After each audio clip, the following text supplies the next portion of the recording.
말씀은 데살로니가 후서 3장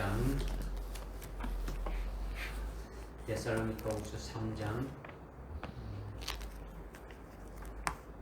6절부터 12절까지 말씀을 공독해 보겠습니다. 형제들아, 우리 주 예수 그리스도의 이름으로 너희에게 명령하노니 무질서하게 행동하고 우리에게서 받은 전통을 따라 행하지 않는 모든 형제를 멀리하라.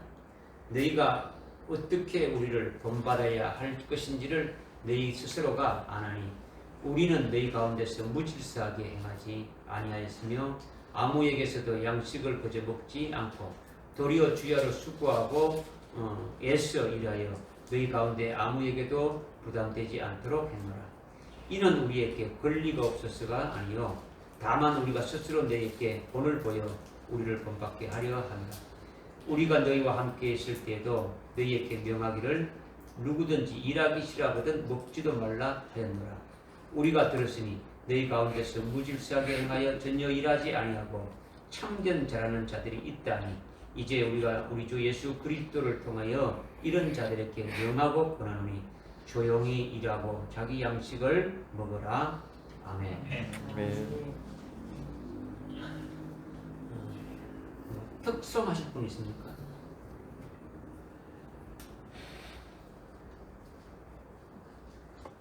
없으세요? 다음 주에는 특성하실 분 한 명 있었으면 좋겠어요. 오늘은 그냥 여러분들 뭐 준비가 안 됐는지, 준비가 안 돼도 좋아요. 하나님 앞에 나와서 찬양하는 것이 하나님 기뻐 받으시는 것입니다. 오늘 이제 디모데후서 6장 3절부터 3장 6절부터 12절까지 말씀을 우리가 공독해 나왔는데 이제 한 번만 더 하면 오늘 말고 다음 주까지 하게 되면은 데살로니가서까지 전체가 이제 다 끝나게 되는 거죠. 데살로니가 전후서가 끝나게 되는데 이 끝나게 되면서 여러분들이 어떻게 생각했는지 이 데살로니가 전서후서를 통해서 어떤 은혜를 받았는지 참 궁금하네요. 하나님께서 데살로니가 교회에 주신 그 말씀이 아주 무궁무진한 말씀인데 우리에게 엄청난 이 종말의 때에 우리에게 필요한 말씀들을 많이 주셨는데 여러분들이 그 중에서 특히 주의 재림에 대한 관한 말씀들을 이제 전서에도 말씀하고 있고 후서에도 좀 말씀하고 있는데 이런 것들을 여러분이 잘 새겨가지고 금년 한 해 참 우리가 그 믿음 위에 아주 우리가 세워질 수 있도록 데살로니가 교회와 같은 그런 믿음에 세워질 수 있기를 믿음으로 이렇게 또 바라는 거죠. 오늘 이제 6절부터 이렇게 보는데 여러분이 지금 읽었던 내용이 특별히 이렇게 어렵지 않다 이렇게 여러분이 생각될 수 있는데 문자적인 이성적으로 생각할 때는 어려운 건 없지만은 이 말씀 속에서 우리에게 주시는 어떤 말씀이 있느냐 아주 그 깊이가 여기도 항상 많이 깊다는 것을 여러분이 깨닫고 믿음으로 들었으면 좋겠습니다. 아멘. 6절에 보니까 형제들아 우리 주 예수 그리스도의 이름으로 너희에게 명하노니 무질서하게 행동하고 우리에게서 받은 전통을 따라 행하지 않는 모든 형제들을 멀리하라 이렇게 말씀하고 있죠. 무질서하게 행동하고 우리에게서 받은 전통을 따라 행하지 않는 모든 형제들을 멀리하라는 것은 그들에게서 떠나라는 거죠. 사귀지 말라는 거죠. 그런 자들과 함께 하지 말라는 거죠. 떠나라는 것은 사도 바울의 어떤 개인의 감정으로 말하는 게 아니에요. 지금 무질서하게 행동하고 우리에게서 받은 전통을 따라 행하지 않는 그 모든 형제에게서 아주 멀리하라, 떠나가라 이렇게 말하는 것은 사도 바울이 어떤 개인적인 감정으로 말하는 것이 아니라는 것이 왜 그러냐? 그 6절 앞에 6절 그 앞부분에 어떻게 말하고 있습니까? 우리 주 예수 그리스도의 이름으로 명한다라는 거죠. 예수 그리스도의 이름으로 명한다라는 것이 중요한 거죠. 예수 그리스도가 직접 아주 명하는 것과 똑같은 효력이 있다라는 거죠. 예수님이 직접 말씀하시는 것을 뭐 중요하고 예수님의 이름으로 이렇게 뭐 명하는 것은 좀 덜 중요하다. 이런 것이 아니더라는 거죠. 왜 그러냐? 예수님이 교회를 세우시고 아주 12사도를 세웠어. 12사도에게 예수님의 권세를 위임시켜가지고 그 권세로 교회를 돌보고 아주 교회를 목양하게 하신 거죠. 사도들은 예수 그리스도가 사도를 세웠어. 예수 그리스도가 권세를 주고 예수 그리스도를 아주 대신해서 그들을 하라고 아주 위임해서 하고 있다는 거죠. 이 교회가 그리스도가 세운 교회인데 그리스도가 십자가에 피 흘려 죽으시고 대속하신 그 구원의 은총으로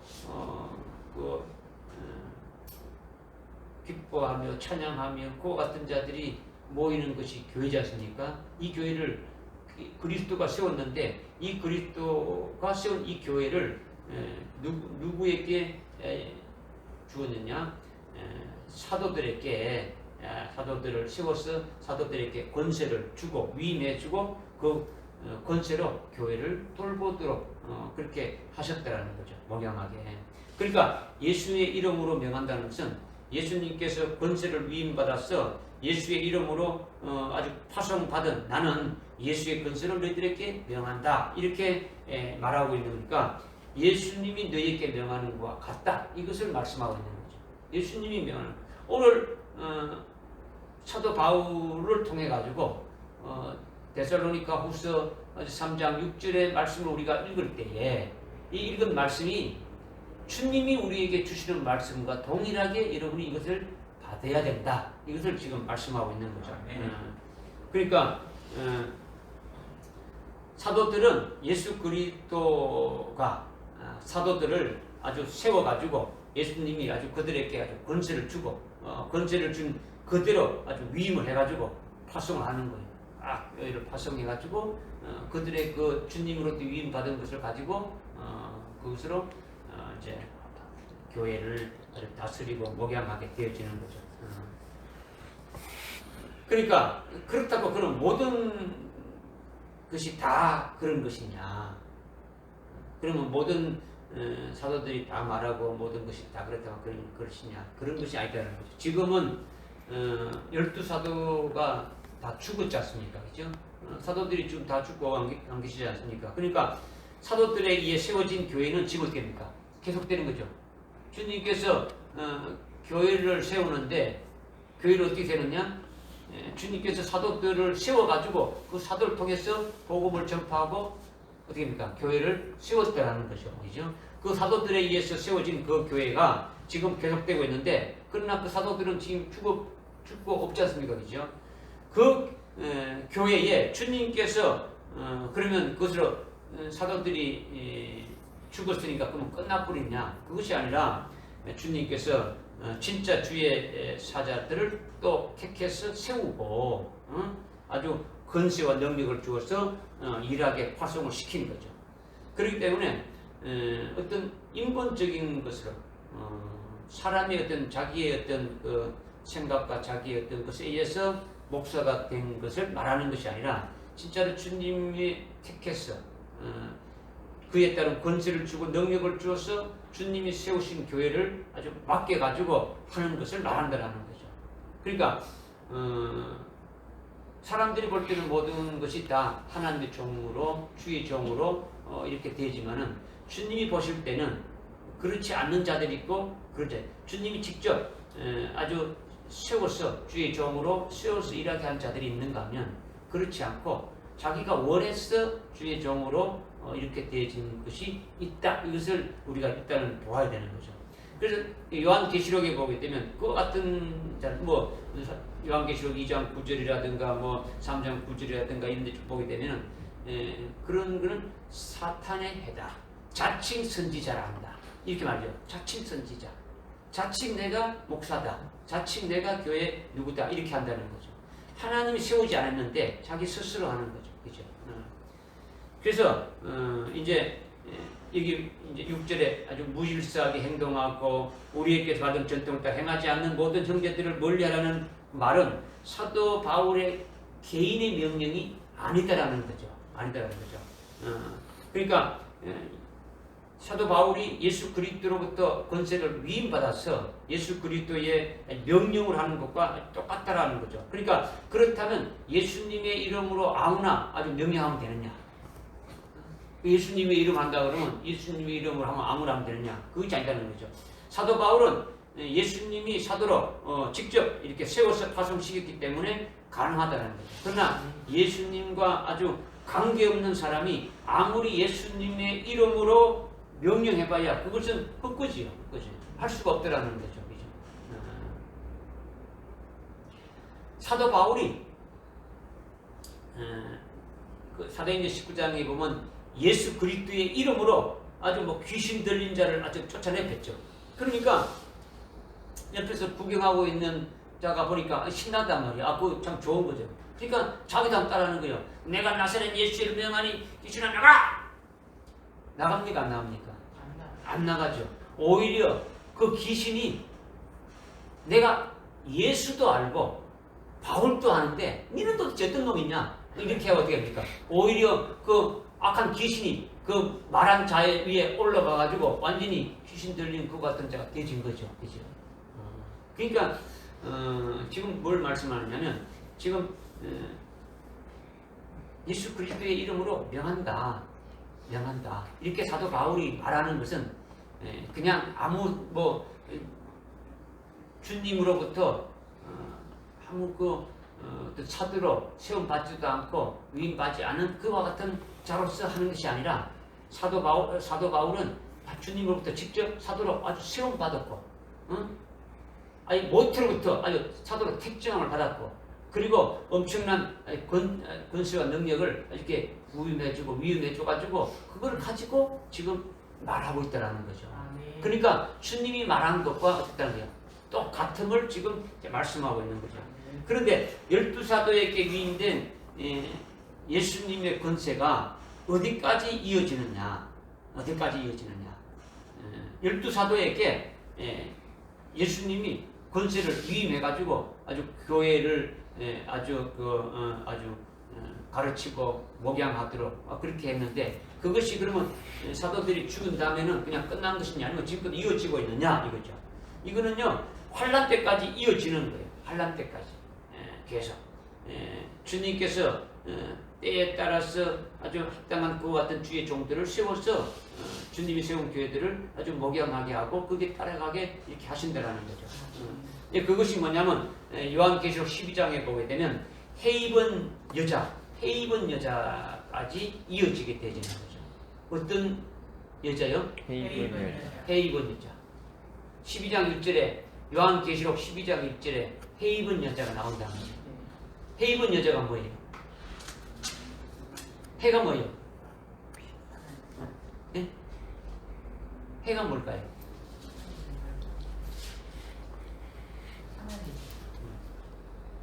해. 그냥 하나님이요? 그냥 하나님이요? 예수님께서 피 흘려서 교회를 세우시고 12사도를 세워서 그들에게 예수님의 권세를 위임해서 예수님이 성천하신 후에 예수님을 대신해서 아주 교회를 목양하겠다라는 거죠.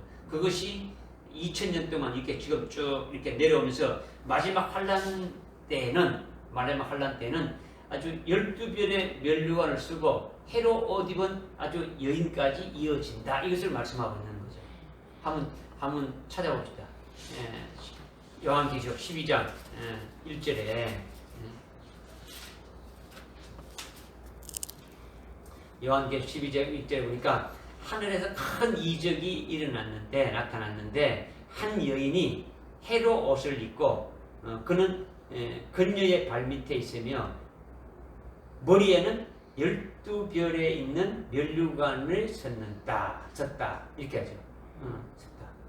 지금 뭐 여러분들이 읽으니까 그냥 이거는 여러분이 어떤 이성으로 깨달을 수가 없는 거죠. 그렇죠? 그래서 우리가 지금 요한계시록을 깨닫기 위해서 여러분이 기도를 해야 되고 그죠? 또 일곱령으로 아주 계속 충만함을 받아서 이 말씀이 잘 깨달아질 수 있도록 하라는 거지 않습니까? 그죠? 여러분들이 그렇지 않으면요 이성으로 그냥 이렇구나 이렇게 되어지는 거는요 얘는 아무 뭐 알아도 아무 소용이 없는 거예요. 그거는 뭐 믿음하고 관계없으니까. 그죠? 오늘 오전에도 어떻습니까? 믿으랬지 않습니까? 그죠? 믿는다는 것은 그냥 아는 게 아니고 깨닫고 믿고 체험하고 경험하는 거죠. 이게 아는 거예요. 이게 믿는 거죠. 그죠? 그러니까 깨닫지 못하면은 이게 나에게 직접 해당되고 체험되고 경험되지 뭐 이렇게 안 되진다면 이건 아무것도 필요 없는 거예요. 믿음의 실상으로 받아들이지 않는 거예요. 그죠? 이거 뭐 이런 그러니까 이런 기도하라는 거죠. 그러니까 지금 해를 입은 여인에 대해서 지금 이렇게 낸다. 예수님께서 교회를 세우시고 12사도를 세워가지고 그 예수님께서 그들에게 아주 권세를 위임해서 예수님이 부활하시고 승천하신 이후에 예수님을 대신해가지고 교회를 목양하게 했더라는 거죠. 그죠? 처음에 누구에게? 12사도에게. 그것이 2000년 동안 이렇게 내려오면서 마지막 환란 때까지 이렇게 쭉 이어지는데 마지막 환란 때에 이어지는 게 뭐냐면 12별의 면류관을 쓰고 해로 옷을 입은 아주 여인까지 이어지게 되어진다. 이것을 말씀하고 있는 거죠. 성경에서 말하는 여자는요. 여기서 말하는 여자는 교회를 말하는 거예요. 교회. 교회를. 해로 옷을 입었다 하는 해는요. 여러분이 창세기 1장 15절에 보게 되면은 넷째 날에 낫을 주관하는 광명을 만들지 않습니까? 그죠? 낫을 주관하는 광명, 하늘의 해를 만들어가지고 비춰가지고 아주 땅을 비추게 한 거죠. 땅을 비추겠단 말이에요. 어떻게 비춘다고요? 땅을. 여기에는 여기는 땅만 있습니까? 바다도 있습니까? 바다는 비추지 않고 땅만 비춘다고 이렇게 했단 말이에요. 그러니까 이거는 영적인 것이 또 포함되어 있는 거예요. 창세기 1장에 여러분들 보게 되면은. 그런데 시편 84편 11절에 보게 되면 어떻게 말씀하느냐? 하나님이 곧 해라는 거죠. 하나님이 태양이라는 거예요. 그러니까 지금 하나님의 자녀들에게 아주 진리의 빛을 아주 비추어서 하나님 나라의 영광에 합당한 열매 맺는 생명으로 살리는 진리의 말씀을 말하는 거예요. 그러니까 예수님이 내가 빛이다 하지 않습니까? 그죠? 내가 생명의 빛이다. 내가 비춘다. 이렇게 말씀하고 있는 거죠. 그죠? 계속. 그러니까 해로 옷 입은 교회는요. 하늘의 그 영광 중에 하늘나라의 영광 중에 아주 최고의 영광인 첫째 볼 영광에 이르게 하는 진리의 말씀으로 아주 충만한 교회, 아주 금초대 교회를 말하는 거예요. 어떤 교회가?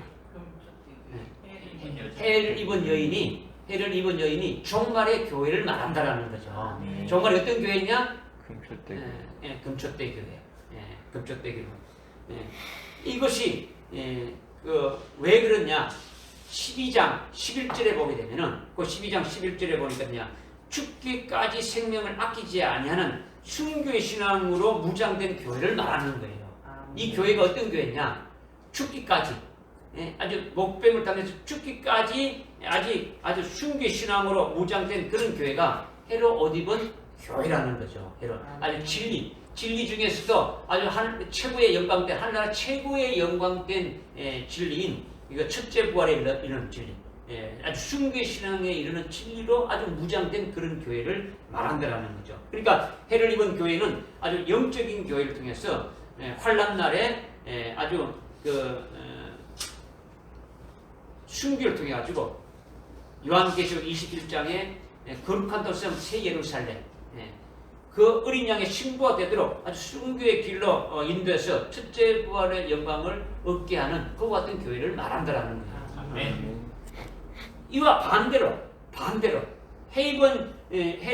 해로 옷을 입은 교회의 반대가 뭐냐면 요한계시록에 딱 두 개의 교회가 나오는 거예요. 한 교회 또 뭐냐면 여러분들이 잘 아는 17절에 음녀가 나오는 거예요. 음녀 똑같은 여인인데 어떤 여인이냐? 하나는 음녀고 하나는 해로 옷 입은 여인이다라는 거죠. 이 음녀는 뭐냐? 그 17장에 보게 되면 짐승 위에 올라탔죠. 적그리스도 위에 올라탔다라는 것은 적그리스도와 아주 짝짝꿍하는 거죠. 적그리스도와 밀을 관계가 있는 거죠. 그죠? 적그리스도에게 올라탄 그 음녀 교회인데 그 17장에 보게 되면 그 음녀 교회는 뭐로 취했냐면 음행의 포도주로 취했다라는 거죠. 음행의 포도주. 포도주는 복음을 말해요. 복음. 성경에서 복음.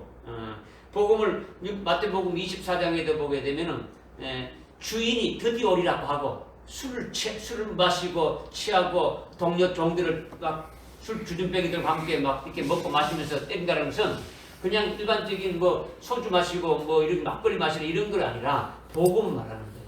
근데 이 복음은 뭐냐?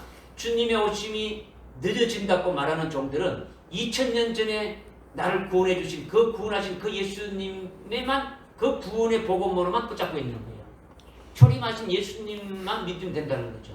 근데 지금 이 마지막 종말의 때가 되어지면은 그 초림하신 예수님을 믿는 것은 당연하고 그분이 다시 오신다는 것을 믿어야 되는 거죠. 그 오신다고 말하면은 이것이 2단, 3단회가 정장하는 것이 뭡니까? 때리는 거죠. 그러니까 여기서 말하는 이제 포도주는 복음을 말하는데 이 음료, 말격 창렬하죠, 그죠? 이 음료가 뭡니까? 우리의 신랑은 누굽니까? 오늘날 그리스도인들의 신랑은 누구를 말하는 겁니까? 예수 그리스도. 그러면 예수 그리스도 신랑이면 오늘 우리는 뭐가 되는 겁니까? 신부가 되는데 신부가 누구만을 바라봐야 되는 겁니까? 신랑만 바라봐야 되죠. 오늘 오전에도 우리가 어떻습니까?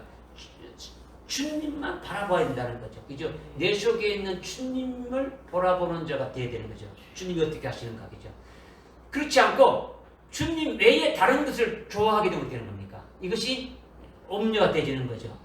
그런데 마지막 환란 때의 음료는 즉 그리스도가 우리의 신랑으로 보는 거죠. 나의 하나님으로 보는 거죠. 나의 구세주로 보는 거죠. 그러라는 거죠.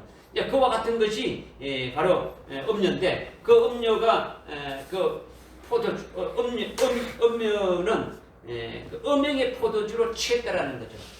17장 2절에 요한계시록 17장 2절에 보게 되면 그렇게 말씀하고 있지 않습니까? 그러니까 요거는요. 음행의 포도주는요. 변질된 복음을 말한단 말이에요. 지금 헤이븐 여인은 어떤 복음을 가지고 있을까요? 영원한 복음을 가지고 있죠. 14장 6절부터 나오는 6장부터 이렇게 12절까지 쭉 나오는 영원한 복음을 가지고 있는데 영원한 복음 뭡니까? 영원한 복음 뭡니까? 하나님만을 경배하라는 거죠.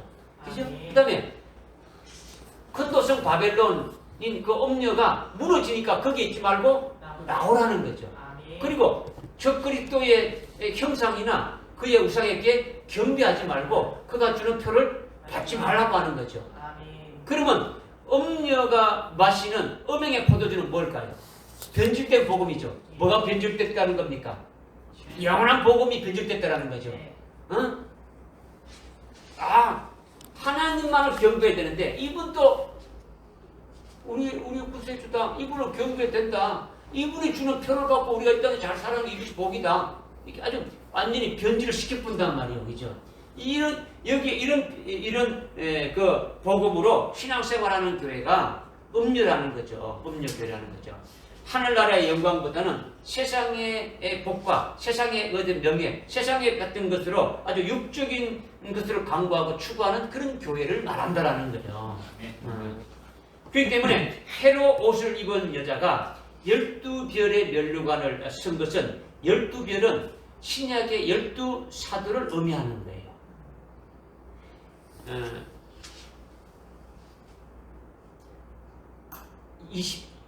21장에 가게 되면은 거룩한 도성 새 예루살렘이 어린 양의 신부라 했죠. 어린 양의 신부가 아주 거룩한 도성, 아주 보석성 같은 것을 말하고 있단 말이에요. 그들의 믿음이 그와 같이 아주 영화롭고 빛나는 것을 말씀하고 있는 거죠. 그런데 그 성에 아주 기초석이 12기초석이 뭘 했습니까? 12기초석이 뭐로 되어 있다겠습니까? 여기 21장에 여러분들 갔습니까? 뭐 여러분들 아니까 제가 피워보는 거죠. 그래서 저기 21장 12절에 가게 되면은 문에는 12천사와 그 이름들이 기록되어 있는데 그것은 이스라엘의 12지파의 이름이 아주 기초석에 되어 있고 그 다음에 또 그 밑에 가면 또 14절에 그 독성의 성벽에는 12기초석이 있는데 거기에는 어린 양의 12사도의 이름이 있더라. 성벽의 문에는 12지파의 이름이 있고 그 성의 기초석에는 12사도의 이름이 있더라는 거예요. 이걸 지금 무슨 말씀을 드리냐면 12사도가 가지고 있는 진리 그에 따른 신앙이 그대로 전승받은 것이 12개월의 면류관을 쓴 헤롯 입은 여자라는 거예요. 지금 교회를 주님께서 세우셔가지고 사도들을 세우고 그 사도들에게 모든 권세를 위임해서 주님이 성천하신 다음에 그 교회를 어떻게 합니까? 아주 목양하고 다 할 수 있도록 이렇게 했단 말이에요. 그래서 그 교회가 계속 이어져서 지금 2000년을 흘려서 마지막 종말 때까지 가는데 마지막 종말에 있는 그 교회가 뭐냐? 헤롯 옷 입은 교회다. 그럼 헤롯 옷 입었다는 교회를 뭐로 말을 하느냐? 그러니까 12 면류관을 쓰고 헤롯 옷 입은 여인이라는 것은 바로 종말의 금초대 교회를 말한다는 거죠. 12 면류관을 썼다는 것은 12사도들의 그 신앙을 그대로 계승했다라는 거예요. 면류관은 누구한테 주는 겁니까? 이기는 자들에게. 이기는 자들에게.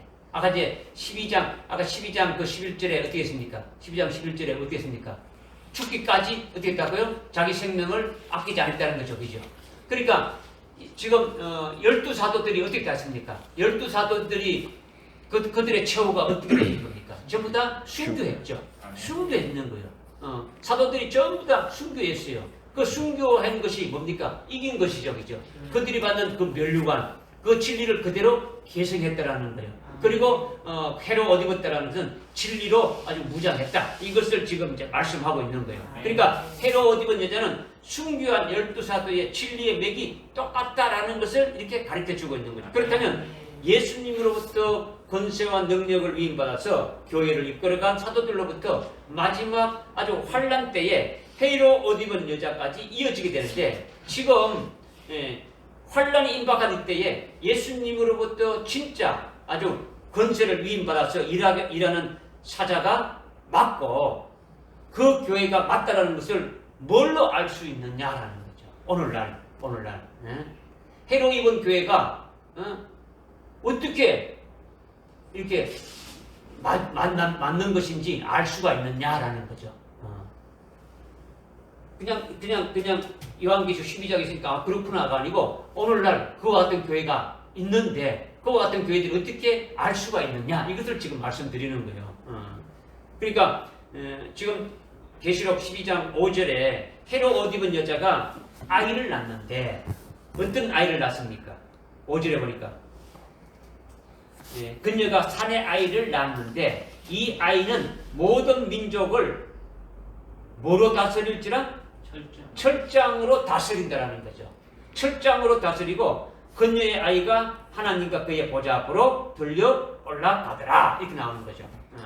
그러니까 지금 헤롯 옷 입은 여자가 아이를 낳는데 철장 근수를 가진 아이를 낳았다라는 거죠. 이것은 첫째 부활의 영광에 이르게 하는 진리의 말씀으로 충만한 교회가 순교할 자들을 낳는 것을 말하는 거예요. 여러분들 그 앞에 12장 앞에 몇 장이 있습니까? 11장이 있죠. 11장에 보면 두 정인들이 뭘 가지고 예언하는 겁니까? 철장 권세를 가지고 예언하는 거예요. 마지막 종말에 예언하는 자들. 그러니까 마지막 금초대 교회에서 금초대 교회를 주님이 세워서 금초대 교회에서 배출하는 자들이 어떤 자들을 배출하느냐? 이기는 자를 배출하는 거예요.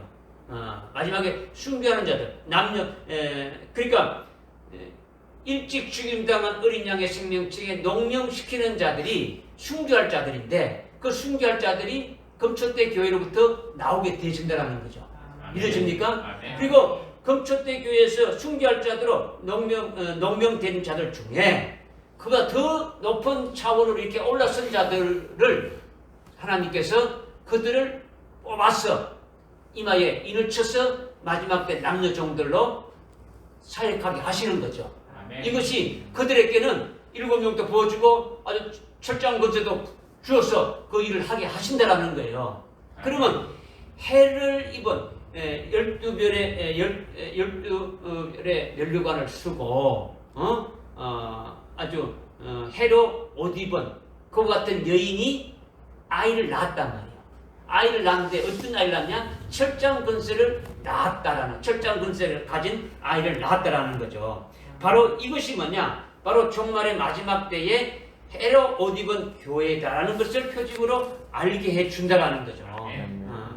그러니까 순교할 자들을 낳았다라는 거죠. 그러니까 요한계시록 7장과 14장에 보게 되면은 14만 4천 명이라는 그와 같은 쭉 이렇게 하나님의 종들을 머리에 인을 쳐서 마지막 남녀 종들로 세우시는데 환난 날에 쓰임 받는 종들을 낳는 교회가 바로 헤롯 오디번 교회이고 이것이 바로 표징이다라는 거예요.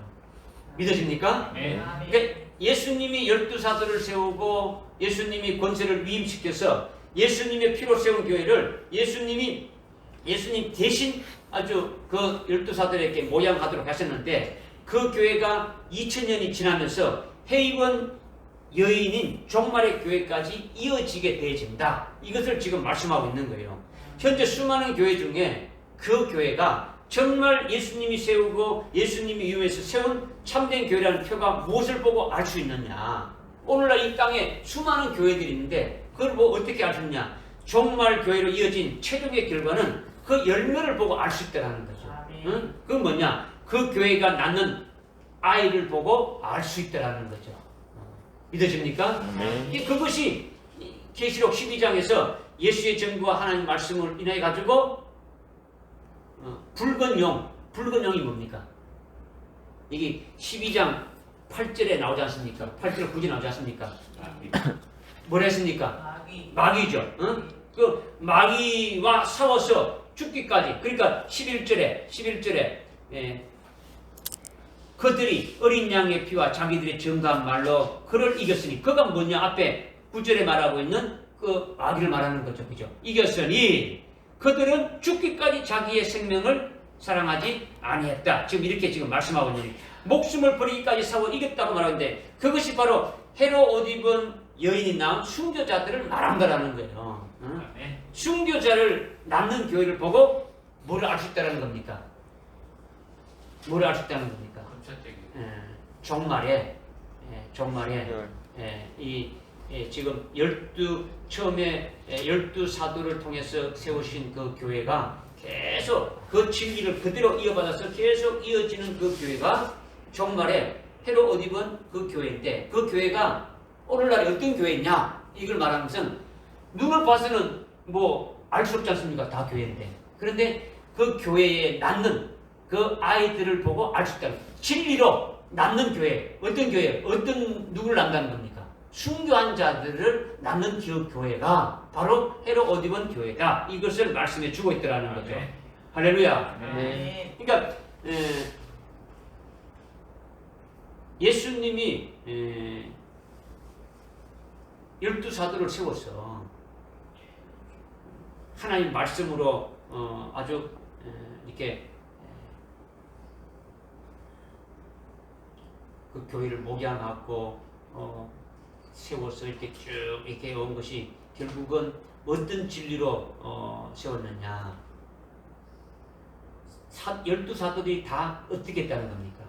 순교했잖아요. 그죠? 순교한 것을 해서 12장에서 말씀하고 있는 예수의 증거와 하나님 말씀이라여 아주 목뱀을 받기까지 아주 세워져 이겼다는 이 교회가 바로 12사도로 세워진 그 교회로부터 계속 이어져서 종말의 교회까지 내오는 그 헤이번 교회까지 이렇게 되어지는 것이 바로 순교자들을 낳은 것을 통해 가지고 우리는 알 수 있다. 이것을 지금 말씀드리는 거예요. 그죠? 그러니까 그 교회가 지금까지 개성해 온 편은 종말의 교회인 헤롯 오디번 여인을 통해 가지고 마지막 환난을 통해서 아주 순교자가 나오는 것이 아주 진리가 변질 안 된 아주 것이니까 초대교회와 똑같다. 이것을 지금 말씀을 드린다는 거죠. 무슨 말인지 깨달아집니까?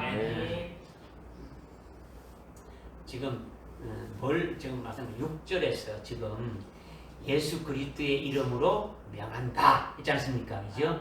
예수 이름으로 명한다라는 것이 지금 사도 바울이 예수의 이름으로 했지 않습니까? 예수님으로부터 모든 권세를 위임받아서 그 하는 것이 예수님이 그 하시는 것과 똑같은 것을 지금 하고 있다라는 거죠. 그럼 지금 오늘날은 어떤 것이냐를 지금 말씀을 드리는 거예요. 오늘날을. 그렇죠. 근데 오늘날 이제 수많은 교회가 있는데 12사도가 예수 그리스도 이름으로 이름받아서 직접 목양하는 아주 초대교회처럼 그런 권세와 참된 본질이 똑같은 주님의 교회가 많지 않다라는 것이죠. 그런 교회가 많은 교회가 아주 간판은 아주 예수 믿는다고 하는 교회라고 하지만은 다 그렇지 않다라는 거죠. 외모만 보면 알 수가 있습니까 없습니까? 알 수가 없다라는 거예요. 뭐 신천지도 교회라고 다 교회라고 하지 않습니까?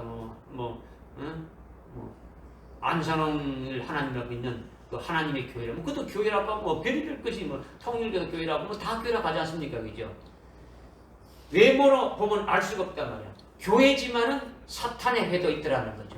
요한계시록에서 2장 9절이나 3장 9절에서 말씀하고 있지 않습니까? 근데 자칭 유대인, 자칭 그리스도인이라고 하는데 주님이 봤을 때는 아주 사탄의 회라는 거죠. 사탄의 모임이라고 하는 거죠. 결국 마지막 환란 시대에 아주 배도해가지고 무너지는 교회들이 많이 있음을 우리에게 지금 말씀하고 있는 거죠. 지금 사도 바울이 형제들아 우리 주 예수 그리스도의 이름으로 너희에게 명하노니 이것은 엄청난 지금 권위로 말하고 있음을 지금 알아야 된다는 거죠. 그냥 말하는 게 아니라 예수 그리스도가 사도 바울에게 위임한 그것으로 명한다고 하니까 그리스도가 명하는 그 본질과 똑같다라는 거예요. 믿으십니까? 네. 그리스도가 명하는 것이나 사도 바울이 예수 그리스도의 이름으로 아주 명하는 것이나 같다는 것이요. 왜 같다는 겁니까? 왜 같다는 겁니까?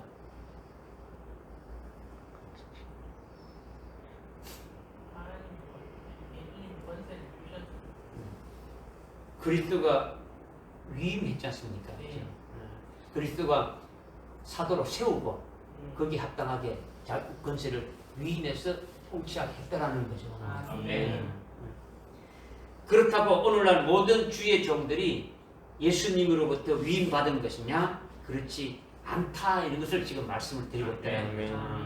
12사도가 먼저 위임받았는데 12사도는 죽어버리고 지금 없으니까 지금 목회하는 주의 종들을 어떻게 알 수가 있느냐?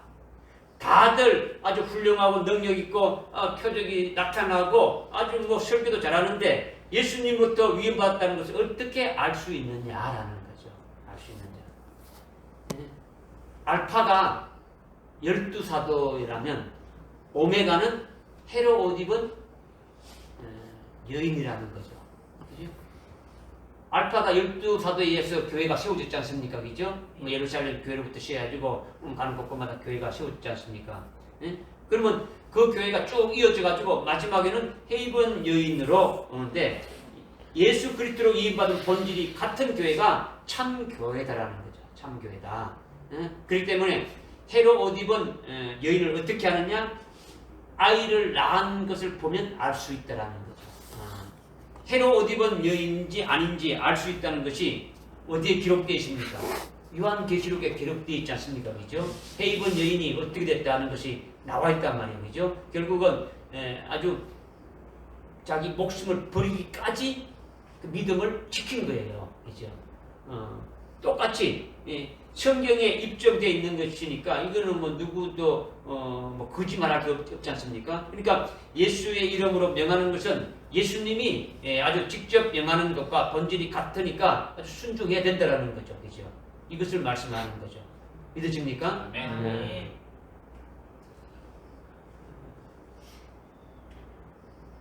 지금 초대교회로부터 예수님이 초대교회에 12사도를 통해 가지고 초대교회가 세워졌잖아요. 그죠? 세워졌으니까 세워진 그 교회로부터 지금 계속 쭉 이어져 가지고 교회가 내어지는데 그 12사도는 영원히 지금 있는 게 아니고 죽었지 않습니까? 그죠? 죽었으면 그 뒤를 이어서 주님이 세우신 종들이 있다라는 거죠. 그죠? 세우신 종들에 의해서 그 12사도의 그 진리의 맥을 똑같이 하면서 지금까지 내려온 것이 있는데 그 종말에 그 맥을 같이 하는 교회가 뭐냐? 헤이븐 여인이다라는 거죠. 해인의 여인 해입은 교회가 어떤 교회냐? 바로 목숨을 버리기까지 이겼다라는 거죠. 그럼 그것을 어떻게 지금 오늘 종말의 때 있는 교회도 있지만 어떻게 알 수 있느냐? 이거는 지금 이 종말의 해입은 교회인 걸 어떻게 알고 있느냐? 그 아이를 낳는 것을 보면 알 수 있다라는 거죠. 어떤 아이를 낳느냐? 그 12사도가 참 순교로서 순교의 신앙으로 다 이렇게 해서 다 끝냈기 때문에 오늘날 마지막 종말의 때에도 동일하게 그와 같은 신앙으로 이렇게 남는 역사가 있게 되어진다면 그 교회들이 어떤 교회라는 겁니까? 해로 옷 입은 교회다. 한마디로 하면 금초대 교회다. 이것을 지금 말씀드리고 있는 거죠. 믿어집니까? 네. 뭐 이거 지금 6절 지금 앞에 한 파트를 하는데 지금 이렇게 거의 시간 나가세요.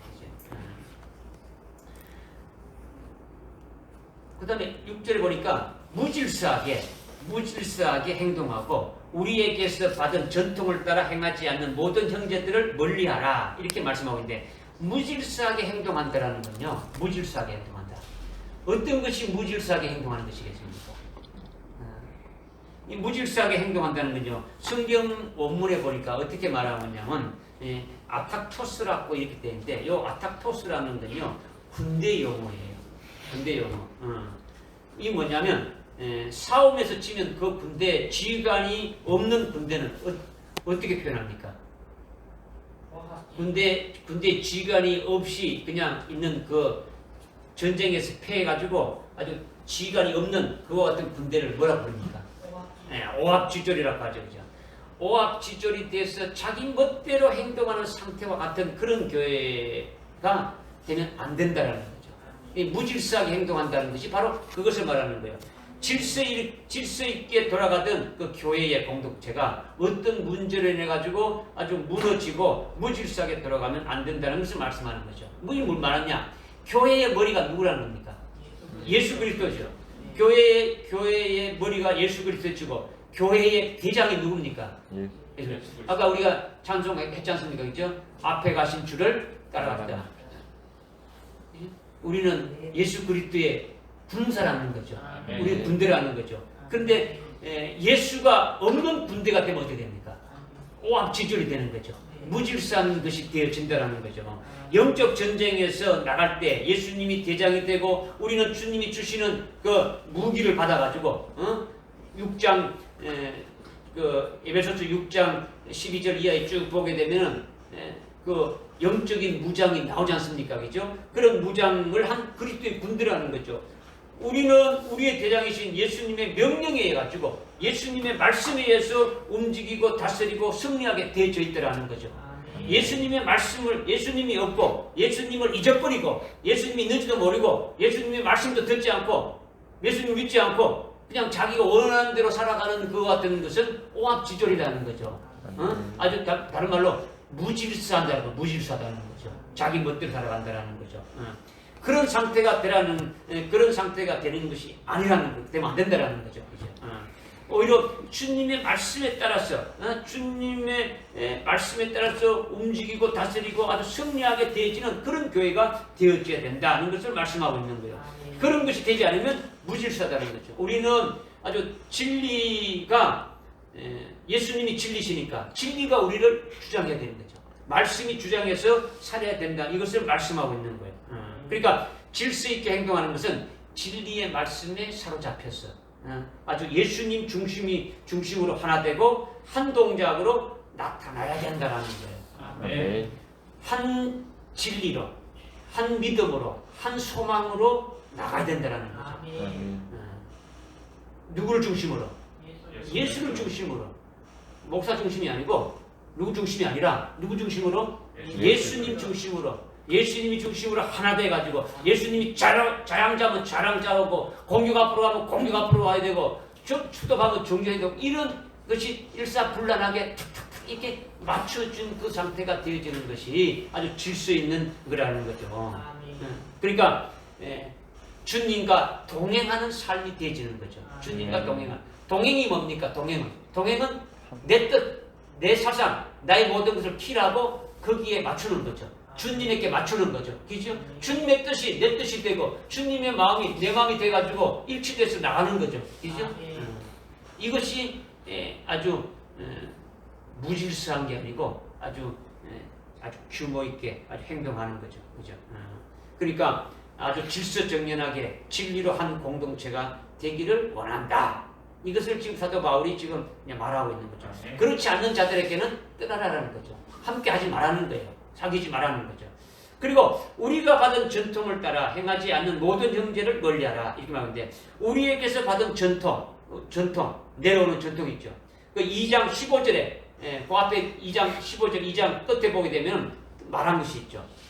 2장 15절 끝에 보니까 말로나 이 말은 로고스 말이죠. 로고스라는 거죠. 그죠?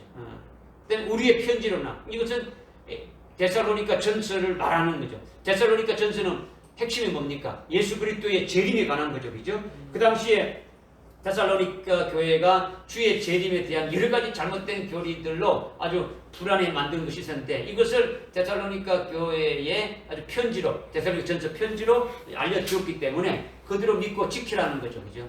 그리고 바울이 말로나 아주 편지로나 또 너희가 우리에게서 받았다는 그 전통을 따라 지키라는 거죠. 바울이 교훈한 것이 있었다는 거죠. 바울이 데살로니가 교회에 가서 아주 3주 동안 이렇게 쭉 가르쳤는데 가르친 거기에서 어떻게 하는 겁니까? 3주 동안 가르친 데서 그 받은 것을 그대로 믿고 지키라는 거죠. 믿고 지키라는 거죠. 바울이 교훈한 것은 바울이 지어낸 겁니까? 사도 바울이 예수님이 교훈한 그것을 가지고 신앙생활 하도록 지금 정한 겁니까? 주님으로부터 받은 것, 주님으로부터 가르침 받은 그것을 가지고 신앙생활에 하나님의 그 방식으로 어떻게 해야 된다. 이것을 가르쳤지 않습니까? 그죠? 그래서 예수님이 오셔서 가르친 그 말씀들이 많이 있지 않습니까? 예수님이 오셔서 마태복음 여러분들 5장과 6장, 7장만 이렇게 보더라도 예수님이 오셔서 가르친 말씀과 교훈을 절대적으로 믿고 그대로 행하다 보게 되면은 그것을 따라서 아주 습관이 되어지게 되면 그 습관이 계속 되어지면 뭐가 되는 겁니까? 주님이 하신 말씀을 계속 그대로 지키다 보면 습관이 되고 습관이 된 것이 계속 내려오게 되면 그것이 뭐라는 겁니까? 전통이 되는 거죠. 그죠? 이것을 지금 말씀하고 있는 거예요. 아멘. 지금.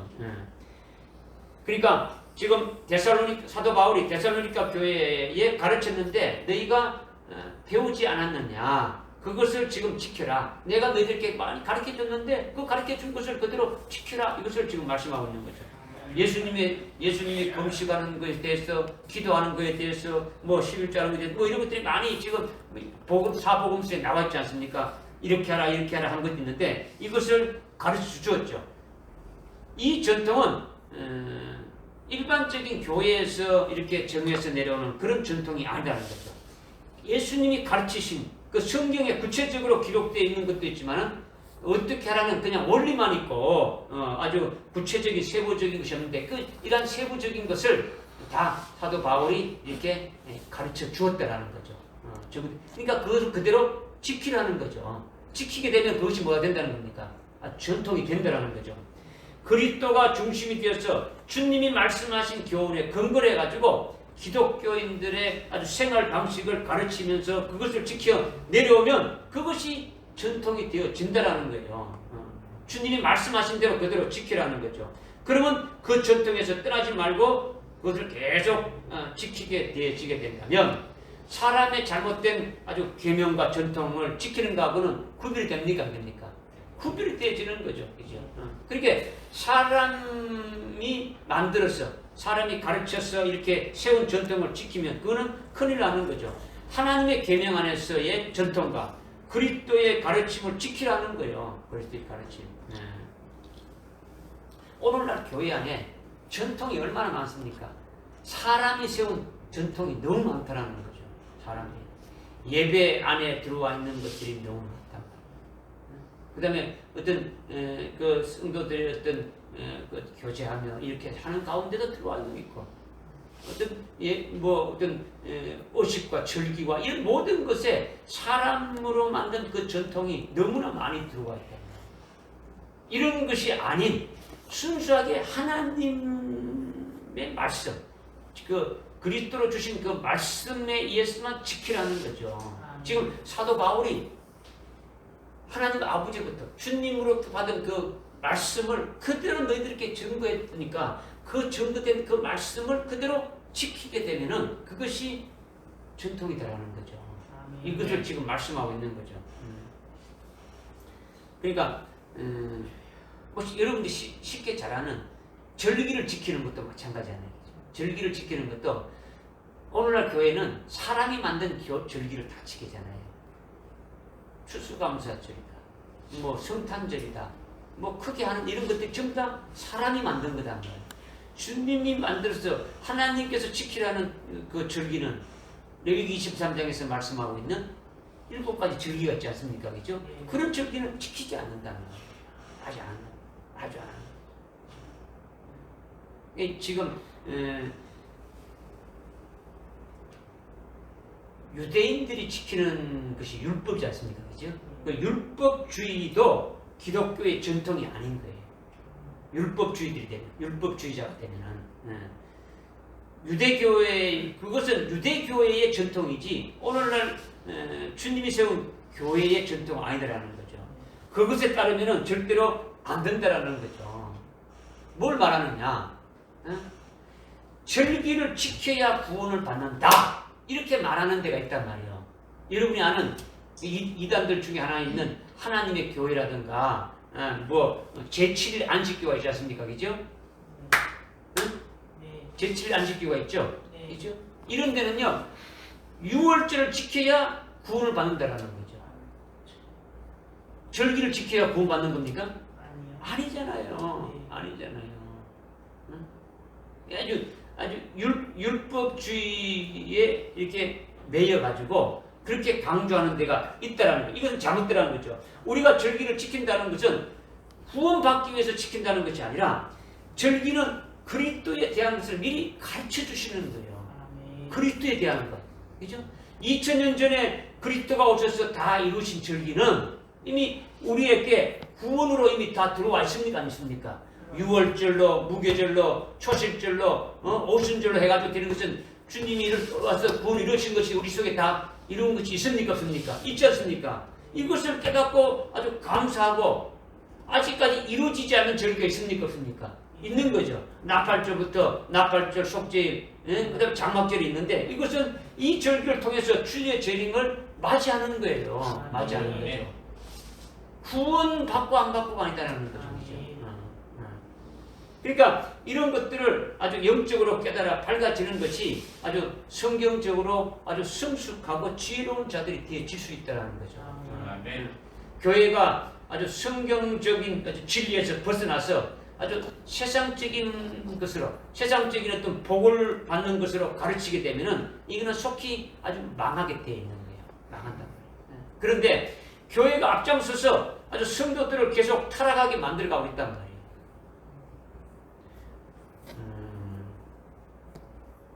성경에서 말하는 복은요, 주님이 와서 구약에서 말한 복을 완전히 180도로 완전히 바꿔뺐어요. 구약의 복은 뭡니까? 구약의 복은 물질의 복이에요. 눈에 보이는 복이단 말이에요. 신명기 28장에 읽어보게 되면 눈에 보이는 복을 아주 엄청나게 주는 거죠. 그죠?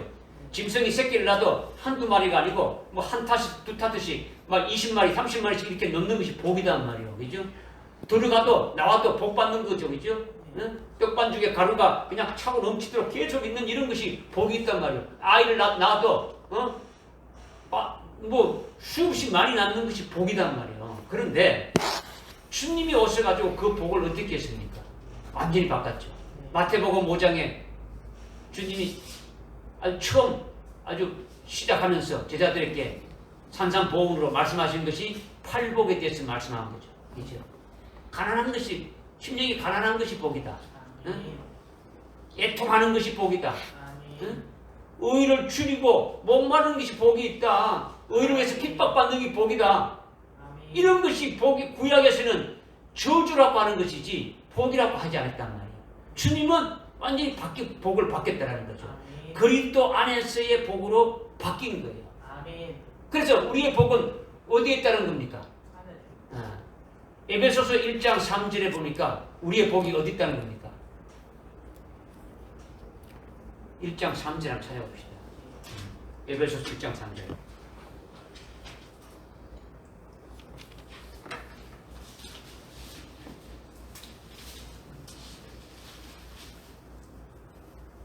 시작. 그리스도 안에서 천상에는 모든 영적인 복으로 우리에게 복 주신 하나님 곧 우리 주 예수 그리스도의 아버지께서는 복되시도다. 아멘. 아멘. 천상에 있는 어떤 복이라고요? 모든 영적인 복. 영적인 복. 이 복을 누가 준다고요? 하나님 아버지가 준비해놨죠. 그거를 베드로전서 1장 4절에서 어떻게 말씀하고 있습니까? 그 복은 하나님께서 우리에게 주시려고 그 유업을 준비해놨는데 그거는 더럽지도 않고 아주 씨알도 않고 아주 영광스러운 그 복을 준비해놨다 했죠. 그렇죠?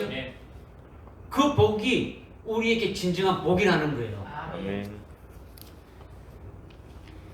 로마서 8장 17절 18절에도 우리가 주님과 함께 하나님 아버지가 주시는 그 복을 우리가 받는 자다라는 거죠. 믿어집니까? 네. 그 복을 받기 위해서는 어떻게 해야 된다고요? 복을 받기 위해서는 우리도 주님 가신 그 길을 그대로 따라가야 된다. 주님이 받으신 고난도 우리도 똑같이 받아야 된다. 아멘. 구약에서 고난 받는 거는요 저주죠. 저주단 말이에요.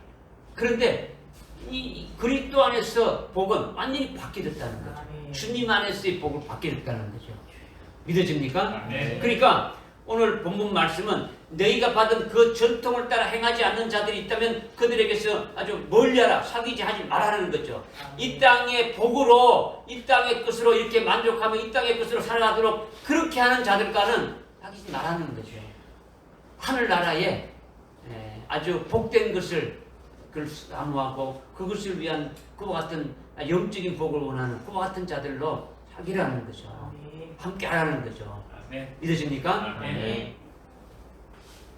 그래서 7절에 읽읍시다. 7절 시작. 너희가 어떻게 우리를 본받아야 할 것인지 너희 스스로가 아니 우리는 너희 가운데서 무질서하게 행하지 아니하였으며. 아멘. 사도 바울이 우리를 본받으라고 지금 강조하고 있죠. 우리를 본받으라. 고린도전서 11장 1절이라든가 4장 16절이라든가 7장에 보게 되면은 나를 따르라. 나를 따르라는 말로 너희들은 나를 따르라. 너희는 나를 본받으라. 빌립보서 3장에도 보게 되면 나에게 와서 배우라. 너희가 나를 본받으라. 따르라. 이런 말을 계속하고 있어요. 계속하고 있단 말이에요. 사도 바울을 본받고 따르게 되면 어떻게 되는 겁니까?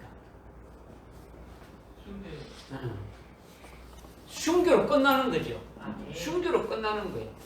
지금 곧 데살로니가 후서 다음에 뭐가 나옵니까? 디모데죠. 디모데후서 4장 한번 봅니다. 디모데후서 4장. 디모데후서 4장 6절에 보니까 내가 이미 제물로 드려질 준비가 되어 있고 떠날 때가 되었다. 이렇게 말하고 있죠. 이 디모데후서는요 사도 바울이 로마 감옥에서 제일 마지막으로 쓴 편지예요. 아니, 순교 직전에 쓴 편지예요. 순교 직전에. 그래서 지금 제물로 하나님께 제물로 드려질 준비가 돼 있다. 떠날 때가 됐다. 아주 순교할 순간이 다가왔다. 지금 그렇게 이제 말하고 있는 거죠. 그러니까 지금 바울은 로마 황제 가이사 앞에서 아주 순교하게 돼 있어요. 순교하게 돼 있어요.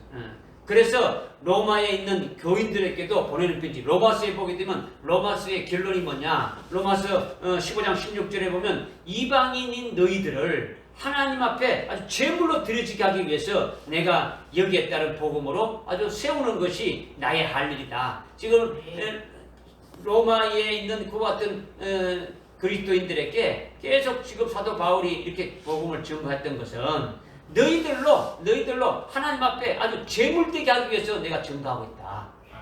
아주 순교의 제물로 아주 드러지게 하는 것이다. 이것을 위해서 내가 일쓴다. 이렇게 지금 하고 있는 거죠. 그러니까 누구든지 사도 바울을 따르게 되게 되면은 뭐가 된다는 겁니까? 아주 반드시 아주 순교의 과정이 있게 됨을 지금 말씀하고 있는 거죠. 그러니까 누구든지 자기를 본받으려는 것은 쉬운 말입니까? 어려운 말입니까? 쉬운 말이 아니죠. 나를 본받으라 한다는 게 쉽지 않단 말이야.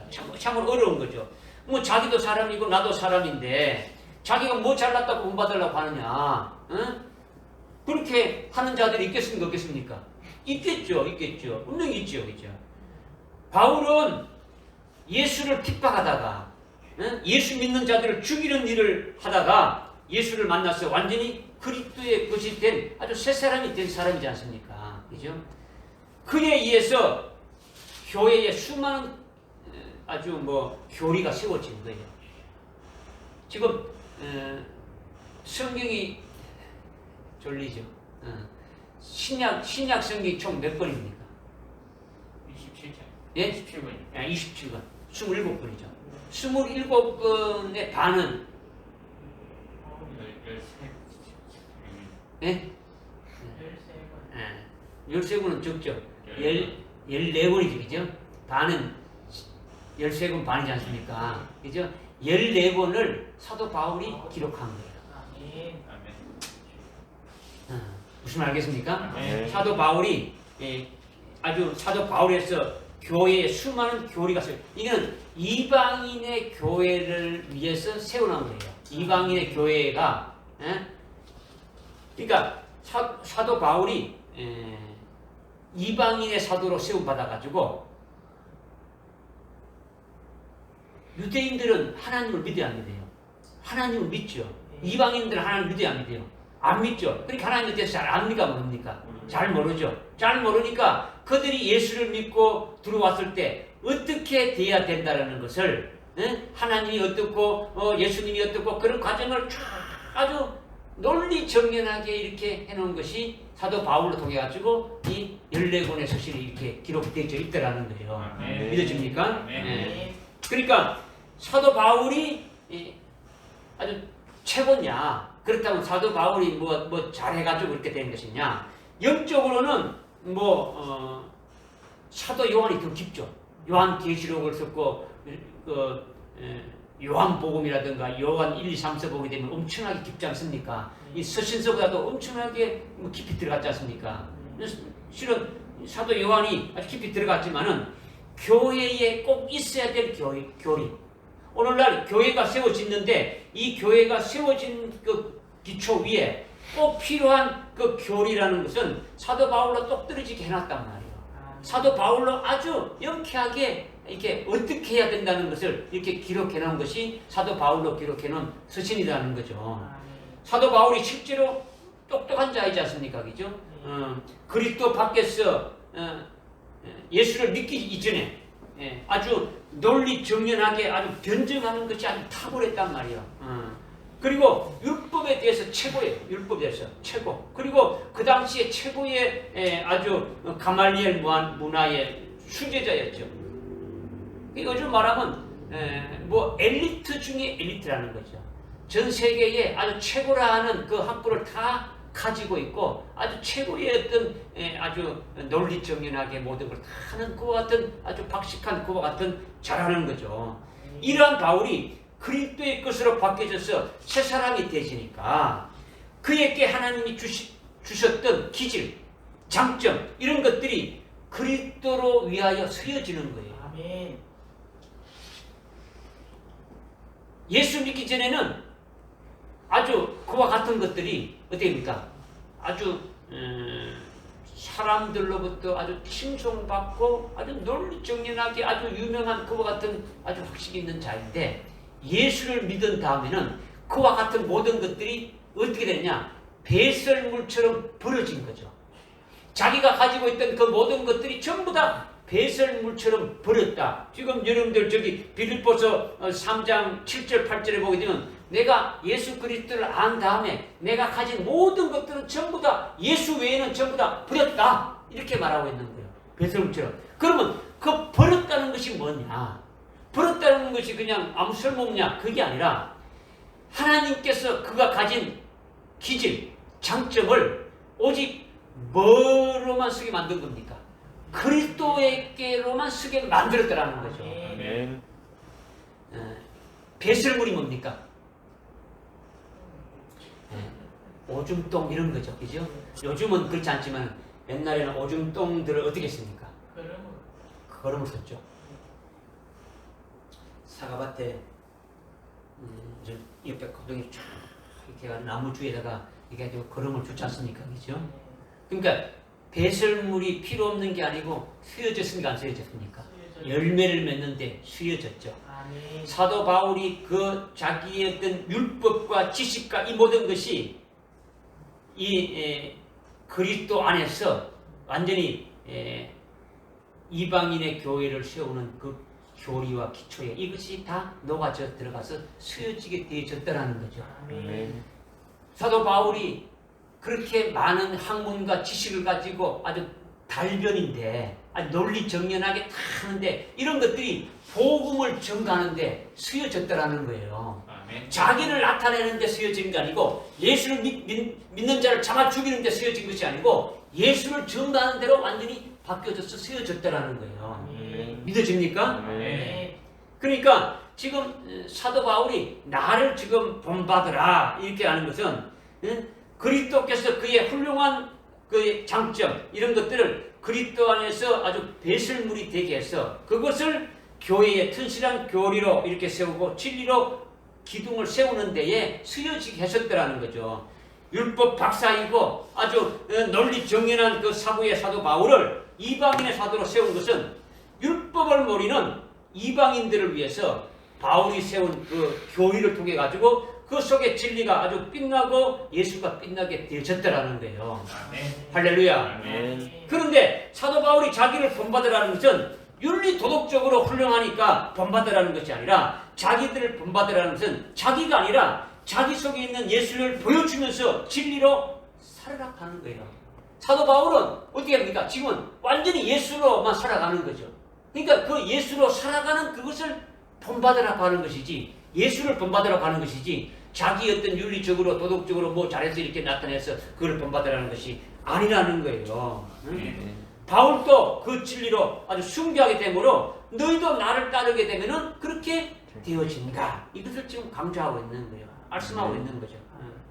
그렇게 되기 전에 그 앞에 그 데살로니가 전서 2장 아주 9절이라든가 10절에도 말씀했고 오늘 본문 말씀 3장 그 8절과 9절에서도 말씀하고 있지만은 자기를 본받으라고 하는 것은 허울 좋은 그런 말이 아니라 사도 바울이 아주 일점도 받지 않고 일하면서 데살로니가 누구에게도 아주 뭡니까 짐이 되지 않게 밤낮 일했다라는 거예요.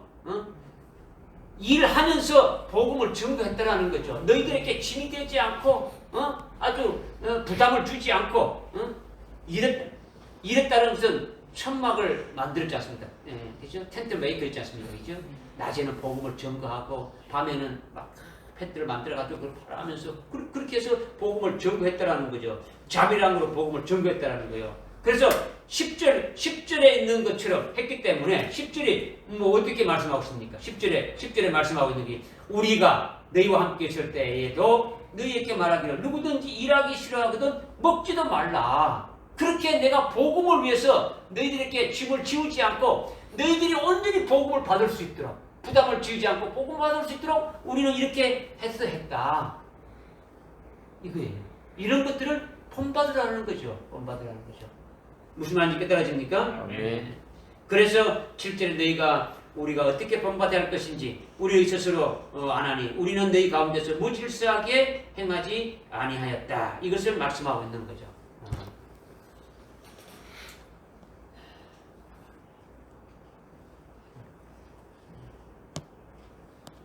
6절 말씀을 좀 여러분들 깨닫게 하기 위해서 예수 그리스도의 이름으로 명한다라는 것을 좀 하다 보니까 길어졌는데 12절까지 오늘 읽었는데 12절까지 다 지금 못하는데 여기 8절 한번 읽게 합시다.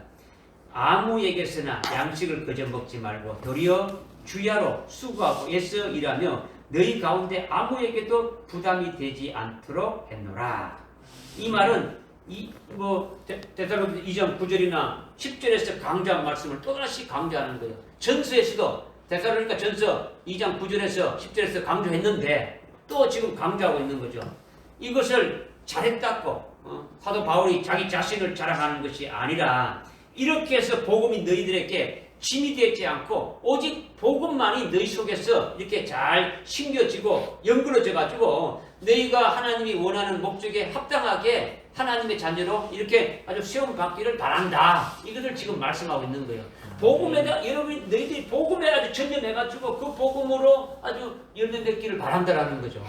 그러니까 이것은 결코 사도 바울 자신을 자랑하는 것이 아니라는 거죠. 내가 이렇게 훌륭하게 일했으니까 너희도 나를 본받아서 이렇게 하라는 것이 아니에요. 하나님이 내게 복음을 준 것을 인해서 모든 것을 희생하면서 아주 밤낮으로 일하면서도 하나님의 복음을 아주 기쁘게 아주 전가하고 있으니까 주님만을 살아가면서 주님 가신 그 길을 끝까지 따라가고 있으니까 너희들도 나를 본받으라는 거죠. 그것을 본받으라는 거예요. 주님만을 위해서 살으라는 거예요. 살으라는 거죠. 나와 같은 그런 신앙으로 그런 길을 가지 않겠느냐. 그렇게 되면 나를 본받게 되면은 그렇게 가지 않겠냐는 거죠. 그러므로 이것이 사도 바울 자신을 자랑하는 것이 결코 아니다라는 것을 지금 말씀하고 있는 거죠. 그죠? 믿어집니까? 네. 그래서 9절 내보니까 이는 우리에게 권리가 없었으가 아니요 다만 우리가 너희에게 본을 보여 우리를 본받게 하려 함이라. 우리가 너희와 함께 있을 때도 너희에게 명하기를 누구든지 말하기 싫어하거든 일하기 싫어하거든 먹지도 말라 하였느라. 이것은 다른 사도들은요 지금 사도 바울 외에 베드로라든가 이런 사도들 있지 않습니까? 다른 사도들은 사도 바울과 같이 자비량을 하지 않고 일해서 이렇게 벌어서 이렇게 자기의 경비를 충당한 것이 아니라 성도들이 베풀어 주는 것으로 헌금에서 들어오면 이렇게 베풀어 주는 것으로 그것을 받아서 생활하는 거예요. 생활했단 말이에요. 그렇다면 왜 사도 바울만 자비량을 했느냐? 사도 바울은 성도들이 이렇게 현금 주고 돈 받아서 이렇게 해주고 그걸 가지고 경비를 쓰면서 할 수 있는데 왜 그걸 마다하고 자비량을 했느냐라는 거죠. 이것은 바울도 11사도와 같이 아주 하나님의 일을 하니까 일하는 곳에서 사례비를 받을 수 있는 권리가 있다라는 거예요. 권리가 있는데 하나님께서 그렇게 말씀하셨으니까 사도 바울도 그런 권리가 있음을 지금 말씀하고 있는 거죠. 그런데 그 권리를 사용하지 않았다라는 거죠. 그 권리가 있지만은 왜 사용하지 않았느냐? 고린도전서 9장 16절부터 18절에 이렇게 보면 나오는데 하나님의 상을 받기 위함이다라는 거죠. 하나님의 상을 받기 위함. 그리고 교인들에게 짐을 지우지 않기 위해서 좌우지간 바울은 아주 하나님께서 내게 주시는 아주 상을 받기 위함이다. 이것을 지금 강조하고 있는 거예요. 내가 자비량으로 하는 것은 너희들에게 이렇게 사례비를 받아서 아주 편안하게 이렇게 복음을 전가하면서 이렇게 할 수 있는데 내가 그렇지 않고 밤낮으로 수고하면서 이렇게 한 것은 주님이 말씀하신 대로 내가 주님이 주시는 상, 하나님이 주시는 그 상을 받기 위해서 하여튼 밤낮으로 아주 복음으로 아주 충성하는 것을 보여주고 있다. 이것을 지금 말씀하고 있다는 거죠. 믿어집니까? 네. 오늘 여기까지 지금 시간이 지금 이제 많이 지났는데요. 11절, 12절은 우리가 읽지 않은 이제 다음 시간에 이어서 할 수 있도록 그렇게 하겠습니다. 지금 데살로니가 후서 이제 마지막 이 부분이 남았는데 이 마지막 부분의 말씀이 끝나게 되면은 이제 요한계시록의 말씀으로 이렇게 우리가 들어가게 되지는데 여러분 이것을 위해서 아주 기도를 많이 해주고요. 오후 시간 되면은 아주 말씀을 받기가 제일 힘든 시간이 여러분이에요. 졸리기도 하고 정신이 좀 이렇게 집중되지 않지 않습니까? 그죠? 아주 아주 최고로 아주 정신을 차려도 깨닫기 힘든 말씀이 요한계시록의 말씀인데 여러분들이 기도를 많이 해 주어야 될 분야가 하나다라는 거죠. 그렇게 알고 여러분들 기도를 많이 해주고요. 또 데살로니가 전후서를 통해서 하나님께서 여러분에게 주신 특별한 은혜가 있으니까 이거에 대해서 여러분들이 참 하나님께 감사하며 마음을 잘하시기 바랍니다. 기도하겠습니다. 하나님 아버지 참으로 감사를 드립니다. 데살로니가후서 3장 6절부터 10절까지 말씀을 통해서 우리들 하여금 아주 깨닫게 하시고 은혜 베풀어 주셨사오니 감사합니다. 저희들이 주신 말씀 아주 믿음으로 받아사오니 이 말씀대로 이루어지는 역사가 있게 하여 주옵소서. 예수님의 이름으로 기도드리옵나이다. 아멘. 아멘.